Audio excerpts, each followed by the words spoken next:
SFI की ओर से Agartala police मुख्यालय में 4 सूत्री मांगों को लेकर प्रदेश में कानून व्यवस्था व कई मुद्दों को लेकर डेपुटेशन दिया गया। भारतेर छात्र फेडारेशन त्रिपुरा राज्य कमिटिर पक्ष থেকে আমরা পুলিশ সুপারিনটেন্ডেন্ট স্যারের সঙ্গে আমরা মিলিত হতে যাচ্ছি। ইদানিংকালে এই রাজ্যের মধ্যে নেশা, চুরি, ছিনতাই যেভাবে বৃদ্ধি পেয়েছে তাতে আমাদের যে ছাত্রছাত্রী খুব আতঙ্কগ্রস্ত, বাড়িতে যে শান্তিমতো পড়াশোনা করবে, কলেজে যাবে, স্কুলে যাবে, এই একটা পরিবেশ আতঙ্কগ্রস্ত হয়ে পড়েছে।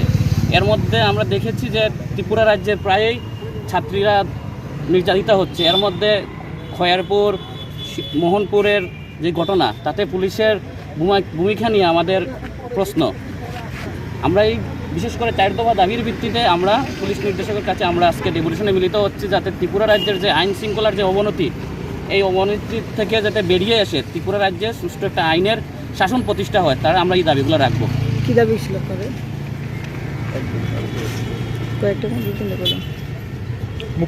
মুখ্য দাবি হচ্ছে যে নারী ছাত্রীদের যে এইভাবে নির্যাতিত হচ্ছে, রানীবাজার এবং মোহনপুরের যে এবং ওই নবগ্রামের যে সবকটির মধ্যে দেখা যাচ্ছে বিজেপির মণ্ডলের নেতা নয়তোবা বিজেপির খ্রিস্টামুখরা জড়িয়ে পড়েছেন।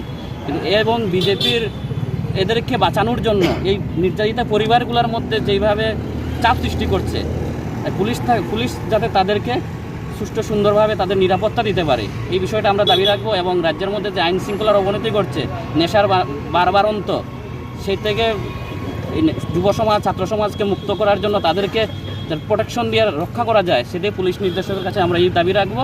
এবং যে চুরির যে একটা, ডাকাতির যে একটা পরিবেশ তৈরি হয়েছে, পুলিশ যাতে সঠিক ভূমিকা নিয়ে এই অপরাধীদের গ্রেফতার করতে পারে, এই মূলত এই 4 দফা দাবিতে নিয়েই আমরা আজকে পুলিশ নির্দেশকের মিলিত হচ্ছি। আপনারা তো আদৌ অনেকবার ডেপুটেশন দিয়েছেন, বিভিন্ন জায়গায় সিপিএম কর্মী এবং কংগ্রেস কর্মীর উপর হামলা হচ্ছে, এখন মধ্যে কাউকে গ্রেপ্তার করতে পারেনি পুলিশ, সেই বিষয়ে কীভাবে দেখছে?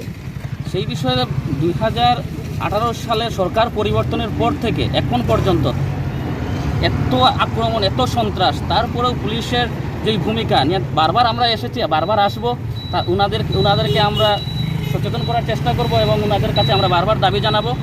না হলে সামনের দিন ছাত্র সমাজ যেইভাবে রাস্তায় নামছে, যুব সমাজ যেইভাবে রাস্তায় নামছে, তার প্রতিবাদ এবং তার প্রতিরোধ প্রয়োজনে প্রত্যাঘাত পর্যন্ত আমরা করে দেবো। আমাদের ত্রিপুরা রাজ্যের শান্তি সম্প্রীতি ফিরিয়ে আনার জন্য, গণতন্ত্র ফিরিয়ে আনার জন্য এই রাজ্যের ছাত্র যুবরা ভূমিকা গ্রহণ করবে।